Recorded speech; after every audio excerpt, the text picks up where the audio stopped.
Naaawa talaga ako mga ka-farmers. Tuwing may mga hog raisers na expecting a lot sila na buntis na po yung kanilang baboy after ma-AI or mabarakuhan. Pero sa totoo lang, hindi pala mga ka-farmers. Meron nga akong nabasa na expecting siya na due date na ng kanyang baboy pero hindi nanganak mga ka-farmers. Yan, actually, na-experience namin yung ganyan mga ka-farmers na we are expecting na manganak si Mama Pig pero yun pala, walang lumabas na biik mga ka-farmers, due date na kasi false pregnancy. Kaya ngayon po mga ka-farmers, na-recommend ko po na after ma-AI na inyong mga baboy or mabarakuan 20 to 30 days, pwede tayong gumamit nitong pregnancy test para sa baboy kung saan kukuha lang po tayo ng ihi ni Mama Pig mga ka-farmers, ilalagay po dito sa cassette.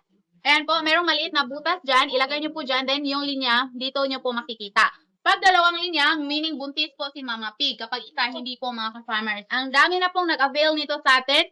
At marami na rin po yung nagbibigay ng reviews tungkol dito sa ating pregnancy test para sa baboy mga ka-farmers na legit po. So maglalagay ako ng link or ng yellow basket para maka-avail din po kayo mga ka-farmers.